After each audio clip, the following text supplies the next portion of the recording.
Dan siapa sebenarnya Mustafa Kamal Atatürk? Kalau ada orang bilang katanya dia pengidola Mustafa Kamal Atatürk, mungkin dia gak ngerti. Dia gak ngerti, gak usah diikuti orang gak ngerti. Ya mungkin cari muka aja karena lagi ke negara sana. Mungkin mau pinjam duit, mau apa gitu lah. Makanya ngomong gitu. Jangan terlalu diambil hati. Bismillahirrahmanirrahim. Alhamdulillahi rabbil alamin. Lahul hamdu wa lahul fadlu wa lahul thana'ul hasan. Asyhadu an la ilaha illallah wahdahu la syarika lah. Wa asyhadu anna sayyidana Muhammadan abduhu wa rasuluh. Allahumma shalli ala sayyidina Muhammadin tibbil qulubi wa dawaiha wa afiyatil abdani wa shifaiha wa nuril absari wa diyaiha wa qutil arwahi wa ghidaiha wa ala alihi wa sahbihi wa barik wa sallim. Amma ba'du. Para asatidz, para buya, para alim yang saya muliakan dan saya hormati, jajaran pengurus DKM Masjid Jami Az-Zahidin yang juga saya hormati, dan para jamaah kaum muslimin dan muslimat yang hadir pada malam ini secara offline maupun secara online. Pada malam ini tema kajian kita ada dua. Pertama, tentang sejarah asal-usul aliran Wahabi. Yang kedua, siapa sebenarnya orang yang disebutkan tadi itu. Orang yang disebutkan liberal atau sekuler itu. Nah, pertama kita bahas tentang sejarah asal-usul aliran Wahabi. Itu dari mana?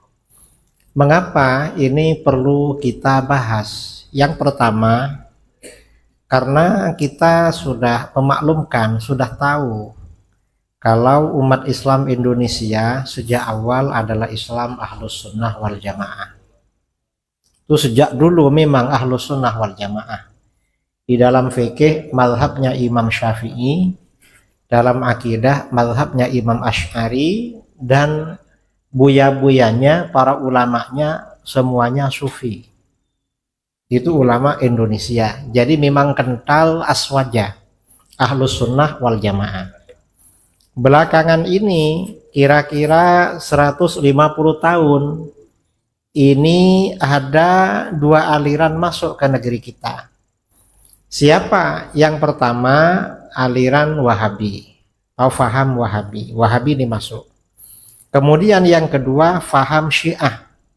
Syiah ini juga masuk ke negeri kita. Walaupun di Pekanbaru atau di Riau ini tidak kedengaran Syiah karena mungkin sedikit. Yang banyak kedengaran kalau di Sumatera biasanya di Palembang karena banyak habibnya, atau ke timur di Jakarta sekalian karena pusat itu. Nah, ini Syiah dan Wahabi. Jadi dua aliran ya, dua aliran yang berkembang di negeri kita. Kemudian juga mulai berkembang ya setelah kemerdekaan ini paham sekuler. Sekuler ini artinya upaya memisahkan negara dengan agama. Negara diatur tidak mengikuti peraturan agama. Dan paham sekuler ini di dunia Islam, tokoh yang populer yang disebutkan tadi adalah Mustafa Kamal Atatürk yang merobohkan dinasti Utsmani, Khilafah Utsmani di Turki. Kemudian Turki dipisah dari negara-negara Islam yang lain, berdiri Republik Turki. Ini yang kita bicarakan. Pertama, Wahabi. Wahabi ini sebenarnya sejarahnya bagaimana? Sejarahnya Wahabi ini nisbat kepada pendirinya Syekh Muhammad bin Abdul Wahhab bin Sulaiman An-Najdi. Jadi Muhammad bin Abdul Wahhab. Mengapa nisbat kepada ayahnya Abdul Wahhab? Ya karena paling mudah dikenal. Kalau dinisbatkan kepada namanya sendiri, ini umat Islam memang menyucikan nama Nabi kita menjadi nisbat kelompok tertentu. Jadi nisbat kepada ayahnya, Muhammad bin Abdul Wahab. Siapa yang menyebut mereka Wahabi? Yang menyebut mereka Wahabi ya Wahabi juga. Karena ini kadang-kadang, ini perlu kita jelaskan, sebagian Wahabi bilang nama Wahabi ini nama bikinan orang-orang luar Wahabi. Ini enggak betul. Karena ulama-ulama Wahabi tempo dulu memang menyebut dirinya Wahabi. Sampai-sampai ada ulama Wahabi pada masa berdirinya kerajaan Saudi Arabia, Raja Abdul Aziz, muftinya bernama Syekh Sulaiman bin Sahman An-Najdi, menulis kitab berjudul Al-Hadiyatus Saniyah wa Tuhfatul Wahabiyah An-Najdiyah, hadiah yang luhur dan anugerah kaum Wahabi dari Najd. Artinya apa? Ajaran Wahabi ini dianggap anugerah dan hadiah. Ini mereka golongan Wahabi. Jadi mereka sendiri memang menamakan dirinya Wahabi. Ini bukan kita yang membikinkan nama mereka. Kita misalnya punya tetangga kita punya anak. Kira-kira kalau tetangga kita punya anak, yang bikin namanya siapa? Kan orang tuanya. Kalau misalnya orang tuanya musuhan dengan kita, masa kita mau bikinin nama anaknya? Kan enggak kan? Ya orang tuanya. Orang itu juga sama dengan nama Wahabi. Nah, Muhammad bin Abdul Wahab ini lahir di negeri Najd. Najd itu ya di daerah dari kota Madinah ke timur. Kalau dari kota Mekah itu ke timur, ke arah utara, arah Irak. Itu Najd namanya. Jadi dari negeri Najd, lahir tahun 1111. Jadi gampang menghafal kelahirannya pendiri Wahabi. Karena angkanya 1111. 1111 Hijriah. Dan meninggal tahun 1206. Jadi umurnya itu lumayan panjang ya. Kalau lahir 1111 lalu meninggal 1206, itu lama hidupnya. Berapa? 95 kan ya? 95 memang. Nah, Muhammad bin Abdul Wahab ini pendiri Wahabi sejak masa mudanya memang aneh. Mengapa? Karena ketika berguru, belajar kepada guru-gurunya, di antara gurunya adalah Al-Imam Muhammad bin Sulaiman Al-Qurdi Al-Badani di Madinah ya. Imam Al-Qurdi ini ulama mazhab Syafi'i. Gurunya ini punya firasat, ini aneh anak ini, nanti bahaya ini. Muhammad bin Abdul Wahab. Bukan cuma gurunya, ayahnya sendiri juga begitu. Ada kitab ya yang diterbitkan oleh ulama Wahabi sekarang. Kitab berjudul As-Suhubul Wabilah ala Dharaihil Hanabilah, karangan ulama Mekah. As-Suhubul Wabilah ini menjelaskan tentang ulama-ulama yang bermadzhab Hambali.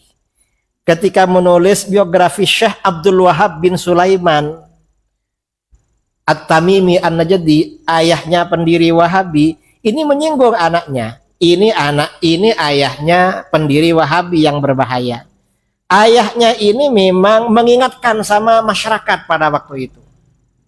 Mengingatkan, hati-hati dengan anak saya Muhammad, ini bahaya, akan membawa kerusakan. Nah, Wahabi ini ya, tempat kelahirannya di negeri Najd. Najd ini memang di dalam hadis riwayat Imam Bukhari dari Abdullah bin Umar radhiyallahu anhuma, Najd ini memang sudah dinubuatkan. Dinubuatkan itu artinya dikabarkan ya, bukan diramalkan. Kalau ramalan kan mungkin terjadi, mungkin nggak terjadi. Tapi kalau yang menyampaikan Rasulullah SAW bukan ramalan. Memang al-ikhbar bil ghaib, mengabarkan perkara gaib yang akan terjadi. Suatu ketika Rasulullah SAW berdiri di atas mimbar. Lalu Rasulullah SAW berdoa, Allahumma barik lana fi syamina wa fi yamanina. Ya Allah, berikan keberkahan bagi kami di negeri Syam dan di negeri Yaman. Rasulullah mendoakan berkah untuk umat Islam, keberkahan ini di negeri Syam dan negeri Yaman. Karena yang didoakan cuma Syam dan Yaman, para sahabat minta, wa fi najdina ya Rasulullah, doakan pula keberkahan untuk negeri Najd. Karena kami juga kadang berdagang ke Najd. Kalau gak barokah gimana hasilnya? Ternyata apa? Yang kedua kalinya Rasulullah berdoa lagi. Allahumma barik lana fi syamina wa fi yamanina. Ya Allah, berkahilah bagi kami di negeri Syam dan di negeri Yaman. Akhirnya sahabat minta lagi, wa fi najdina ya Rasulullah. Para sahabat itu kalau minta sekali gak dikabulkan, minta lagi.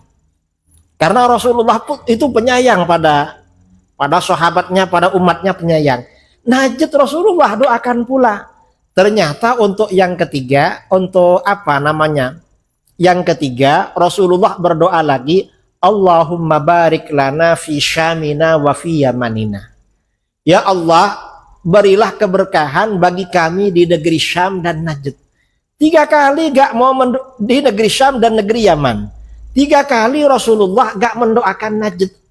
Untuk terakhir kalinya sahabat meminta lagi, memohon, wa fi najdina ya Rasulullah, doakan pula keberkahan bagi kami di negeri Najd. Ternyata apa? Rasulullah gak berdoa, malah Rasulullah bersabda, hunakaz zalazil wal fitan. Di Najd ini tempat timbulnya kegoncangan-kegoncangan dan berbagai fitnah. Artinya fitnah dalam agama. Umat Islam akan mendapatkan malapetaka dari Najd. Malapetaka berkaitan dengan urusan agama. Wa hunaka yatla'u qarnus syaitan. Dan di Najd ini akan muncul si tanduk setan. Di Najd ini akan muncul si tanduk setan. Ternyata bagaimana? Karena Najd ini tidak didoakan berkah oleh Rasulullah SAW. Begitu Rasulullah wafat, di Najd ini muncul yang namanya Musailamah Al-Kadzab. Yang dia juga mengaku-ngaku Nabi, mengajak orang-orang murtad keluar dari Islam pada waktu itu.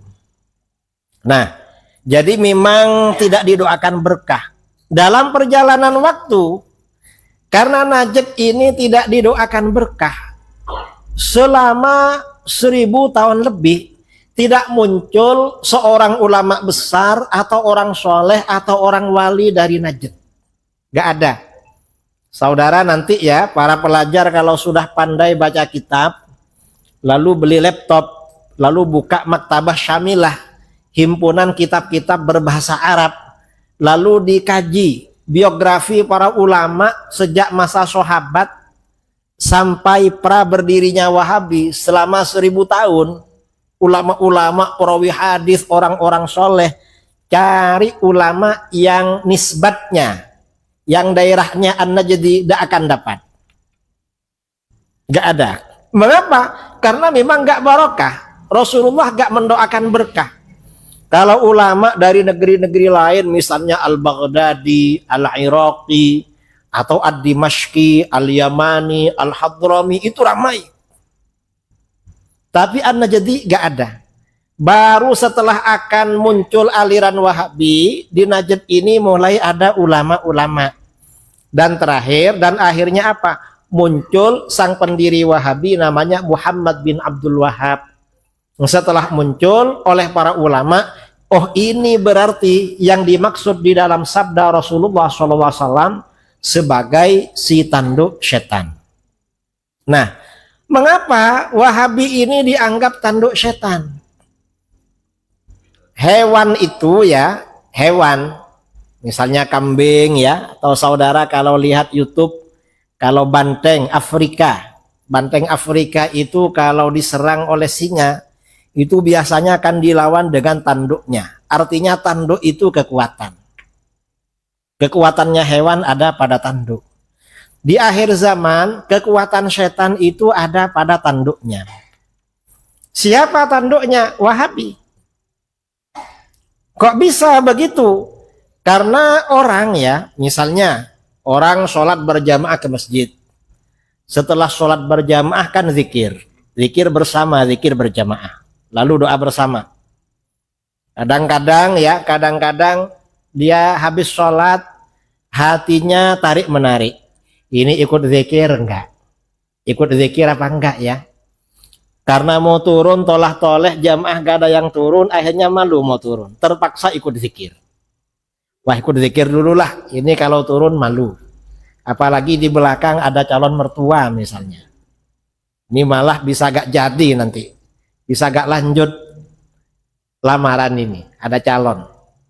Artinya gak kuat.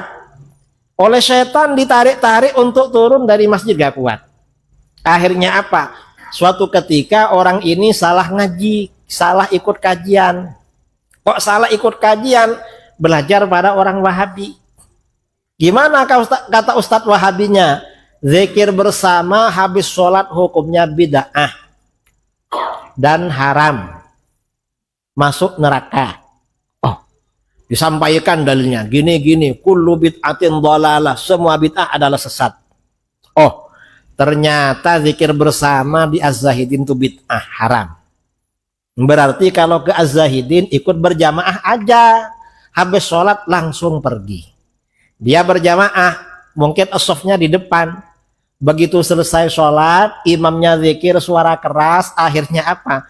Ini langsung pergi. Mengapa? Kena tanduk oleh setan. Keluar dari masjid. Asalnya dia malu mau turun. Setelah kena tanduk setan, dia turun gak merasa bersalah, malah merasa masuk surga. Dan yang berzikir dianggap bersalah. Dibolak-balik oleh orang Wahabi. Ini contoh ya, tanduk setan. Atau misalnya apa lagi? Di dalam masalah-masalah lain ya. Misalnya di Indonesia ini kalau ada orang meninggal dunia, biasanya keluarganya bikin acara tahlil. Kalau di Pekanbaru ini tahlilan habis maghrib apa asar? Habis maghrib ya, orang-orang ngumpul lalu oleh Buya baca Fatihah lalu baca tahlil. Dia awalnya ikut tahlil, dia kadang ikut kadang enggak. Kan yang ikut Wahabi rata-rata kebanyakan mantan pemalas. Baru bertaubat memang yang malas-malas itu yang ikut Wahabi. Jadi dia kadang ikut kadang enggak. Kalau enggak ikut, dia sebelum Wahabi enggak ikut ini enggak enak sama tetangga. Ini tetangga sendiri. Akhirnya apa? Ikut tahlil. Kadang ikut kadang enggak. Lama-lama dia ikut kajian Wahabi. Lalu apa? Kata Ustadz Wahabi, tahlilan bid'ah. Kalau ada orang mati jangan ikut tahlil. Itu bid'ah, hukumnya haram. Masuk neraka. Akhirnya bagaimana? Dari Ustadz Wahabi ini masuk, ada tetangganya mati, gak mau tahlil dia. Mengapa? Kena tanduk setan. Diterjang tanduk setan, gak mau tahlil. Malah kawan-kawannya yang tahlil diejek, ngapain tahlil? Kenapa? Bid'ah itu. Zikir untuk orang mati bid'ah. Nah, ini namanya tanduk setan. Dan di akhir zaman ini ya, di akhir zaman seperti sekarang, ajaran-ajaran sesat ini semakin merajalela, termasuk faham Wahabi. Di Pekanbaru ini, Wahabi ini termasuk lumayan besar, karena masjid-masjidnya besar. Provinsi lain di Sumatera seperti Jambi, kemudian Medan ya, kemudian yang selatan Padang itu kalah dengan Pekanbaru. Ini luar biasa. Dan mereka bikin masjid-masjid baru. Dan ini orang-orang ini dididik kalau mereka punya lembaga tahfidz, lembaga madrasah, pesantren atau sekolah, anak-anaknya, murid-muridnya dididik untuk membid'ahkan orang. Ini namanya generasi tanduk setan. Makanya dari sini kita ya, umat Islam ini memang perlu mengadakan pendalaman ajaran Ahlus Sunnah wal Jamaah. Gimana sebenarnya hal-hal yang perlu kita yakini di dalam beragama. Bagaimana juga sebenarnya hal-hal yang perlu kita lakukan di dalam agama. Dan ternyata ini ajaran-ajaran agama kita oleh para buya tempo dulu sudah banyak ya diajarkan melalui simbol-simbol budaya dan tradisi. Simbol-simbol budaya dan tradisi ini ya sebenarnya memang ajaran Islam. Buya-buya dulu gak menyampaikan dalil karena dulu kitabnya gak ada di sini. Tapi ajarannya ada. Sekarang ini sudah mau dihapus. Saya beberapa bulan yang lalu diundang Perhimpunan Pedagang Minang di Jakarta. Ada Perhimpunan Pedagang Minang di Jakarta, setiap ke Jakarta sering undang saya. Lalu pas ngobrol-ngobrol mereka curhat, gimana ini Kiai, di Minang ini Wahabi udah ramai. Apa ajakannya? Mereka melarang ziarah kubur. Loh, kok dilarang ziarah kubur? Katanya bid'ah. Lah bid'ah gimana? Rasulullah tiap malam ke makam para sahabat di Baqi. Wahabi ini macam-macam, seakan-akan sunnah tapi melarang sunnah. Ini contoh ya. Kalau orang ahlus sunnah wal jamaah ini kan rajin ziarah kubur. Kadang untuk mendoakan orang tua atau guru atau siapa. Kadang-kadang kalau yang diziarahi itu makam para nabi atau orang soleh, para wali, kita berdoa untuk diri sendiri. Kata Wahabi apa? Untuk mendoakan orang mati gak perlulah ke kuburan, cukup dari masjid. Padahal dia di masjid gak berdoa juga. Kan gak berdoa langsung turun. Hanya melarang kita aja. Lalu kita jawab bagaimana? Loh, mendoakan orang mati ke kuburan langsung itu juga sunnah. Karena di dalam hadis riwayat Imam Muslim, kata Sayyidah Aisyah radhiyallahu anha, Rasulullah SAW setiap giliran saya di rumah saya, kata Aisyah, akhir malam itu ke makam Baqi. Tiap malam Rasulullah ke kuburan. Kita ini kalau malam-malam ke kuburan mungkin nggak berani. Mengapa? Karena kuburan di daerah kita banyak pohon-pohon. Kalau ada apa-apa, ada bayangan dikira hantu. Kalau di Madinah kan gak ada pohon kan. Jadi hantu bersembunyi gak ada tempat di sana kira-kira. Padahal enggak lah, hantu itu gak ada. Nah, Rasulullah tuh tiap akhir malam kata Aisyah ke makam Baqi. Lalu mengucapkan salam pada mereka, lalu mendoakan. Allahumma ghfir li ahli Baqi'il gharqad. Ya Allah, ampuni dosa orang-orang makam Baqi ini. Artinya apa? Mendoakan orang mati itu dianjurkan, ziarah kubur dianjurkan untuk mendoakan. Itu sunnah lain itu. Nah, sekarang ini kita ini sudah jarang ziarah kubur. Cuma kadang-kadang ya kalau orang Melayu, orang Sumatera, ziarah kubur itu menjelang puasa. Betul. Hari Jumat terakhir menjelang puasa. Kadang-kadang juga hari raya ziarah kubur. Ini menjelang puasa Wahabi marah-marah. Mengapa? Gak ada dalil Rasulullah ziarah kubur menjelang puasa. Rasulullah tiap malam. Berarti menjelang puasa Rasulullah ke kuburan. Kan tiap malam. Lalu ketika hari raya kita ke kuburan, mereka teriak-teriak lagi. Apa katanya? Ziarah kubur pada hari raya bid'ah. Mengapa? Hari raya itu untuk bersenang-senang. Wah, Rasulullah tuh tiap malam ke kuburan. Dalam hadis Sahih Muslim, kalau tiap malam berarti hari raya, malam hari raya kan ke kuburan juga itu. Mendoakan mereka. Kata mereka, hari raya ini untuk bersenang-senang. Kalau ke kuburan kan bersedih-sedih. Padahal kita ziarah kubur bersama istri, bersama anak, gak sedih. Mengapa? Wong pakai baju baru. Sekarang itu ya, jangankan ziarah kubur, orang tua yang lama meninggal. Ada orang meninggal. Kalau dulu ketika ada orang meninggal, tetangga-tetangga itu memang benar-benar berduka. Mengapa? Prihatin, mengkhawatirkan akan yang dihadapi oleh almarhum ini di alam kubur. Tetangga-tetangga, karena orang dulu kan orang soleh, orang bertakwa. Jadi rasa khusyah, rasa takut pada Allah itu benar-benar tertanamkan dalam jiwa.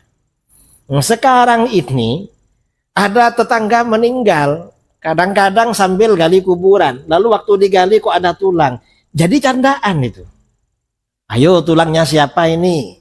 Ini makciknya siapa? Jadi candaan. Mestinya kan jadi peringatan. Apalagi waktu berangkat itu. Ada yang bercanda sekarang.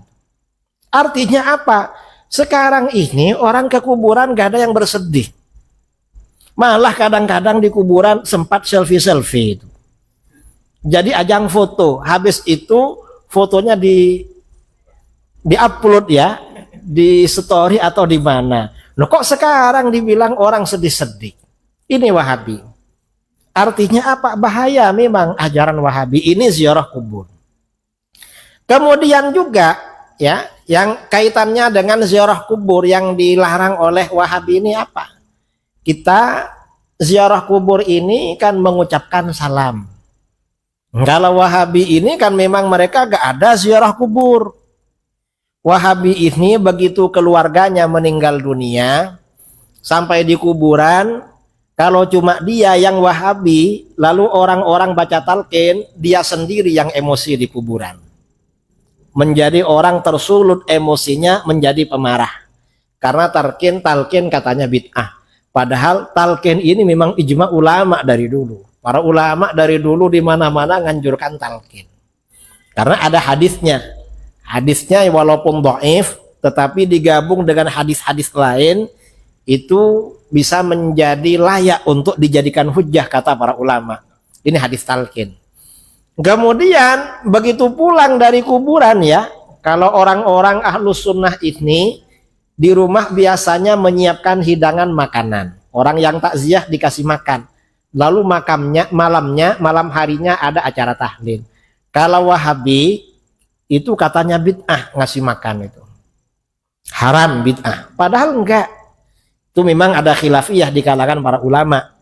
Kalau para sahabat, Sayyidina Umar bin Al-Khattab ketika akan wafat wasiat.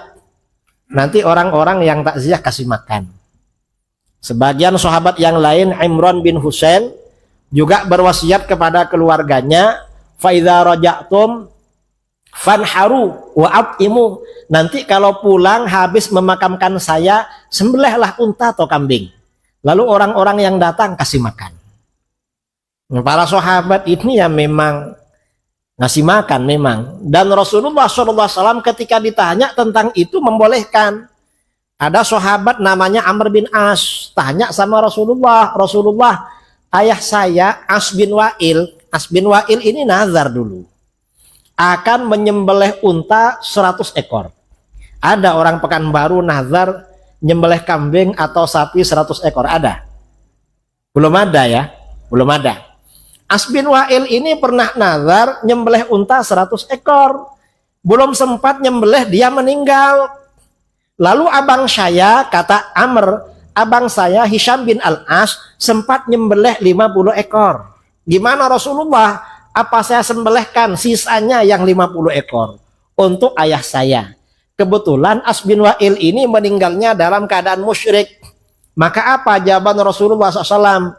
Seandainya ayah kamu ini tidak kafir, seandainya ayah kamu ini orang mukmin, kamu menyembelih, bersedekah atau haji bermanfaat sama ayah kamu.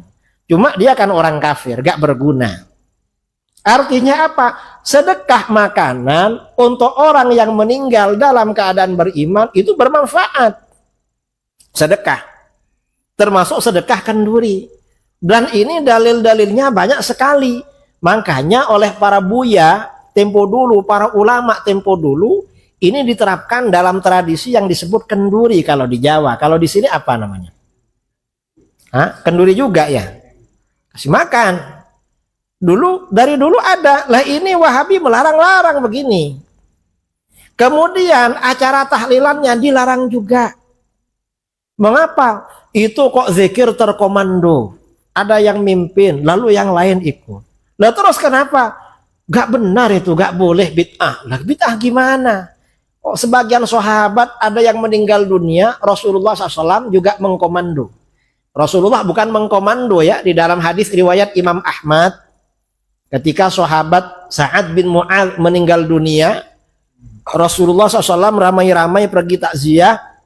Begitu dimakamkan, fasabbaha Rasulullah SAW tawilan. Rasulullah baca subhanallah dalam waktu yang lama. Fasabbahna, para sahabat baca subhanallah semua. Tsumma kabbara, lalu Rasulullah baca takbir. Fakabbarna, para sahabat baca takbir.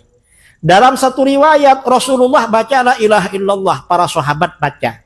Artinya apa? Zikir terkomando untuk orang yang meninggal dunia itu sudah dilakukan oleh baginda Rasulullah SAW. Selesai Rasulullah baca zikir, para sahabat ada yang bertanya, ya Rasulullah, manaka tusabbih fatukabbir. Hai Rasulullah, mengapa tadi Rasulullah baca tasbih, baca takbir, gak langsung pergi? Rasulullah SAW menjawab, jawaban beliau, laqad tadayaqa ala hadzal abdis salih qabruhu. Hamba Allah yang soleh ini tadi benar-benar dijepit oleh kuburannya. Bayangkan, ada orang soleh dijepit kuburan. Kira-kira yang gak soleh bagaimana kira-kira? Kira-kira. Lalu kata Rasulullah, hatta khosyitu alla yufarraja'an. Saya sampai khawatir hamba Allah yang soleh ini gak dilepaskan dari jepitan kubur. Makanya dibacakan zikir hatta farrajallahu an, hingga Allah melepasnya dari jepitan kubur. Nah, berdasarkan hadis ini, zikir tahlil ya yang kita baca untuk orang mati itu ada dasarnya dalam sunnah dan bermanfaat bagi orang yang meninggal. Cuman yang afdal memang itu dibaca di kuburan. Cuma kita ini apalagi di Riau ya, kadang-kadang baru dimakamkan, mendung sudah menutupi, mau hujan, akhirnya segera pulang. Makanya tahlilnya malam-malam di rumah, cocok itu. Karena kata Wahabi, mendoakan orang mati gak perlu ke kuburan. Di rumah aja. Di rumah disalahkan lagi sama mereka. Kalau mereka gak mau mengadakan.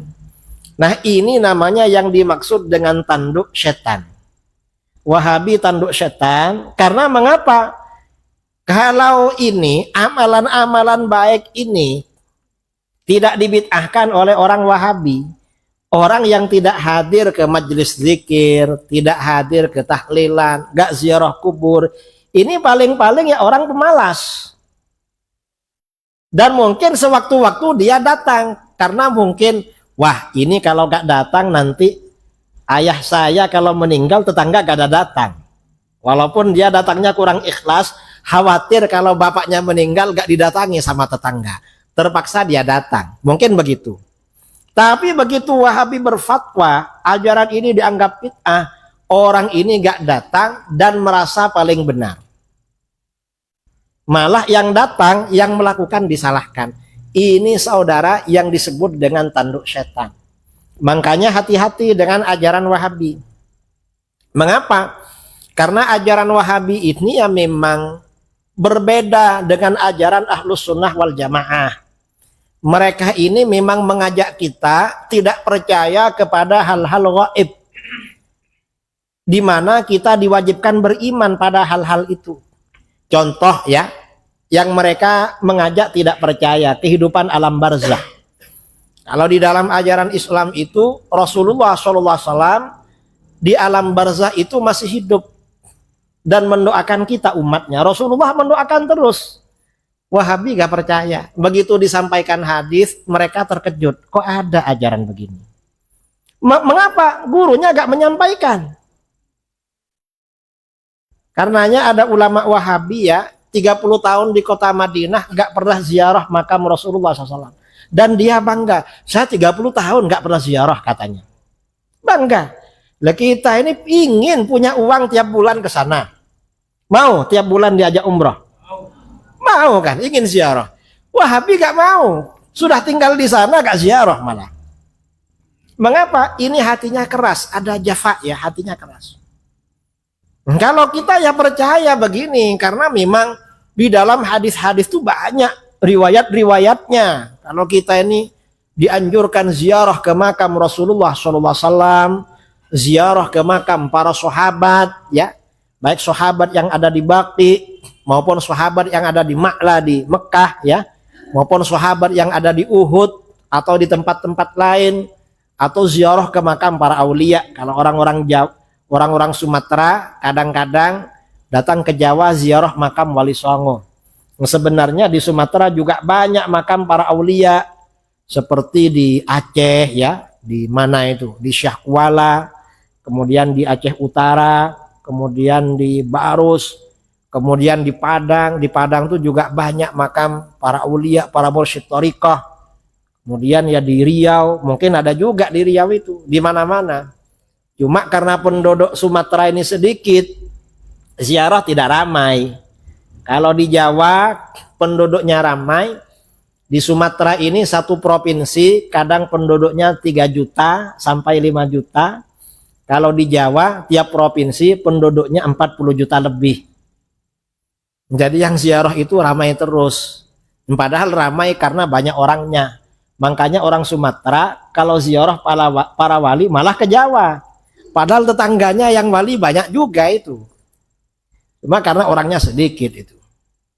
Nah, ini apa? Ini ajaran Wahabi ya yang berbahaya bagi kita. Kemudian tema yang kedua, Mustafa Kamal. Mustafa Kamal ini tokoh sekuler. Dia lahir tahun 1881. Meninggal tahun 1938. Nah, dia ini yang menghancurkan khilafah Utsmaniyah di Turki. Turki yang asalnya dulu ibu kota khilafah yang ditakuti oleh negara-negara barat selama 5 abad. Selama 5 abad, negara-negara barat itu takut dan Amerika dulu bayar upeti ke Turki. Sekarang negara Islam yang bayar sama dia.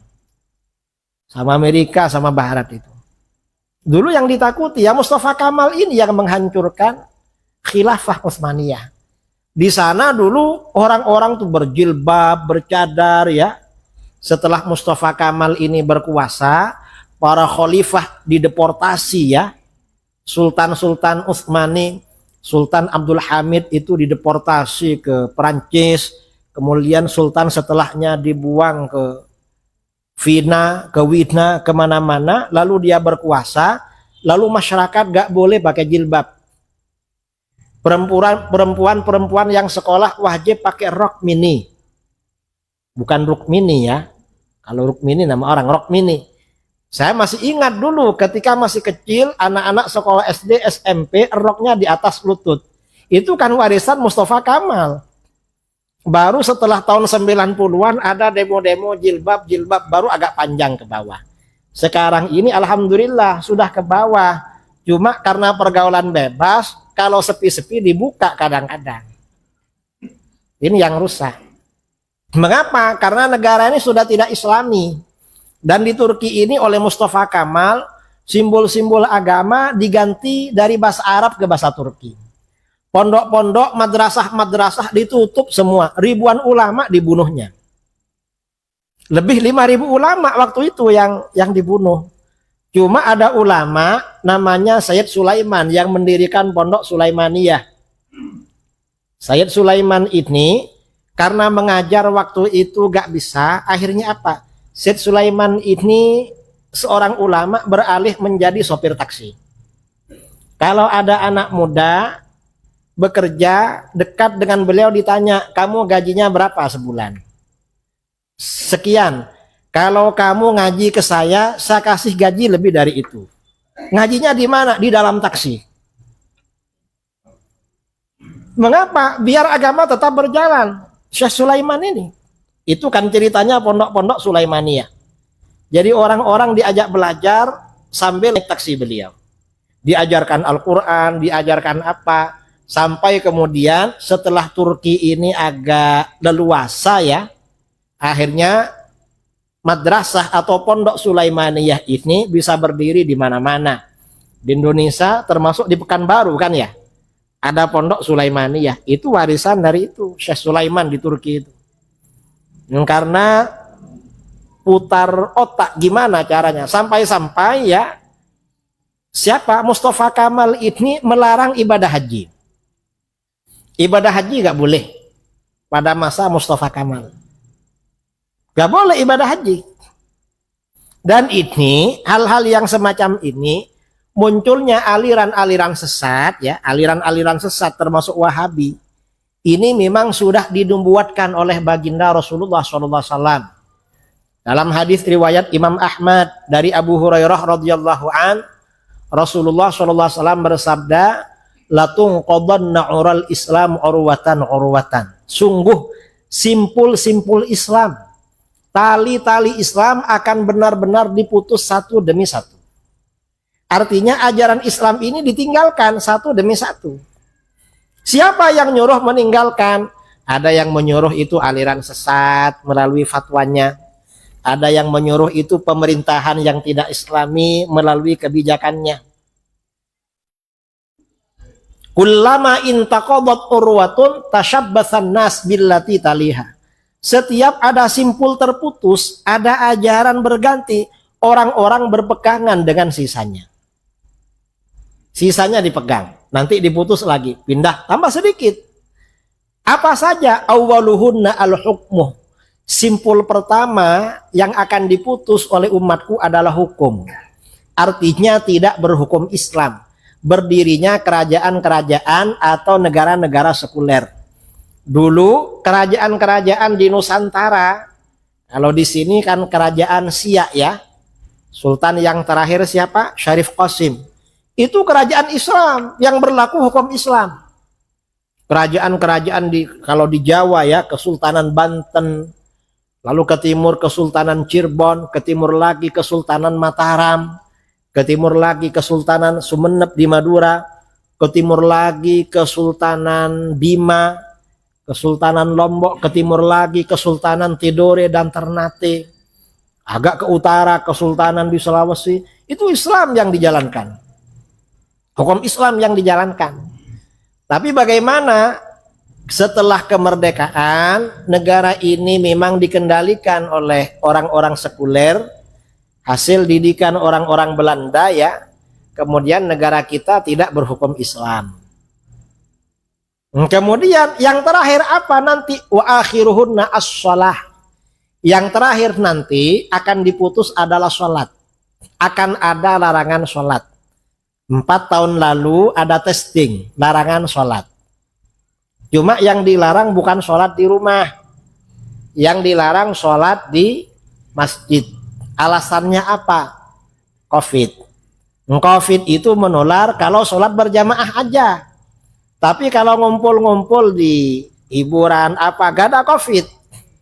Ini kan aneh kan? Ini berarti kan memang sasarannya kan umat Islam.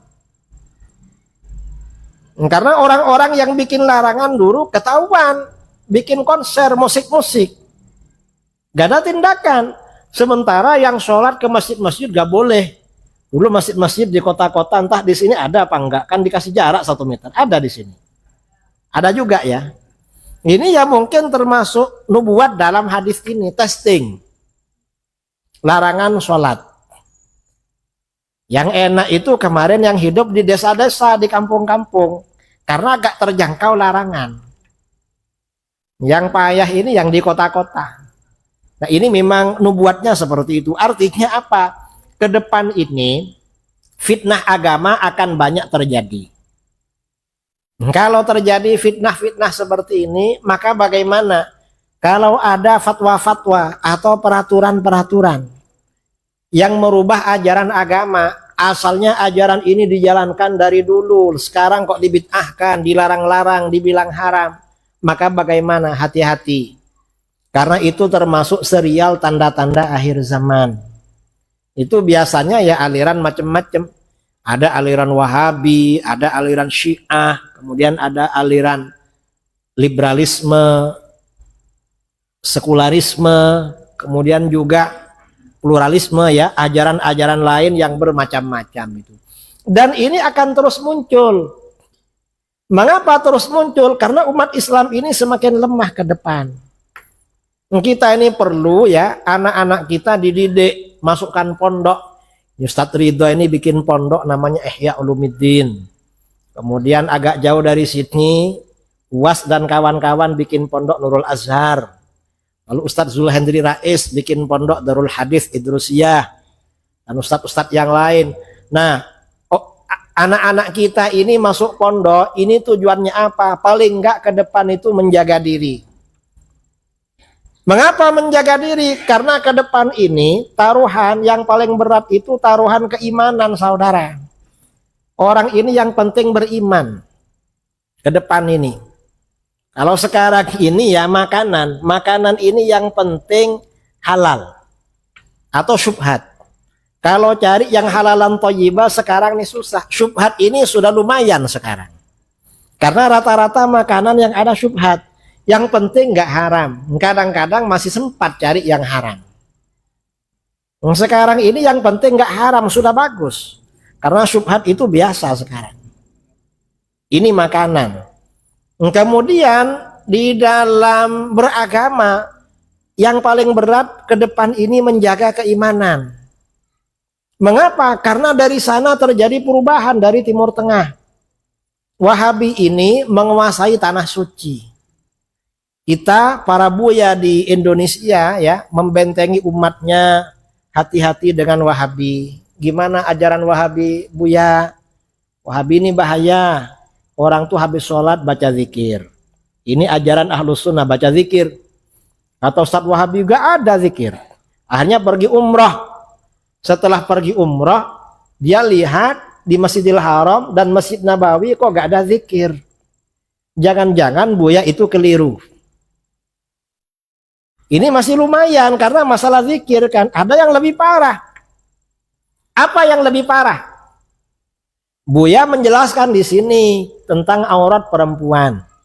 Aurat perempuan itu sekujur badan kecuali wajah dan telapak tangan. Kalau rambut perempuan Buya termasuk aurat. Nah di Saudi ini terjadi perubahan. 7 tahun yang lalu kita kalau pergi haji umrah petugas imigrasi cowok semua. Laki-laki semua. Sekarang ini petugas imigrasi cewek semua dan rambutnya sudah terbuka. Jangankan di imigrasi, saudara yang uangnya banyak biasanya haji umroh yang mahal-mahal. Akhirnya hotelnya ditempatkan di bawahnya tower itu. Di bawah sebelum ke Masjidil Haram kan banyak mall. Toko-toko ternyata yang jaga perempuan rambutnya kelihatan. Kalau dulu kita ke Saudi penasaran kayak apa mukanya orang Saudi. Karena tutup semua. Sekarang ini dibuka sampai rambutnya. Akhirnya apa? Ragu-ragu. Kata Buya, rambutnya perempuan itu aurat. Ini di Mekah kok dibuka. Jangan-jangan Buya yang keliru. Ini kalau gak belajar agama bahaya saudara. Kalau sampai menghalalkan perkara haram, konsekuensinya keluar dari Islam. Na'udzubillah min dzalik. Nah ini saya kira kuliah singkat pada malam ini tentang sejarah asal mula berdirinya Wahabi dan siapa sebenarnya Mustafa Kamal Ataturk. Kalau ada orang bilang katanya dia pengidola Mustafa Kamal Ataturk, mungkin dia gak ngerti. Dia gak ngerti, gak usah diikuti orang gak ngerti. Ya mungkin cari muka aja karena lagi ke negara sana. Mungkin mau pinjam duit, mau apa gitu lah. Makanya ngomong gitu. Jangan terlalu diambil hati. Tapi yang penting kita tahu, kita azan sholat isya. Nanti habis sholat isya, insya Allah kita sesi tanya jawab ya. Wabillahi taufiq wal hidayah. Assalamualaikum warahmatullahi wabarakatuh.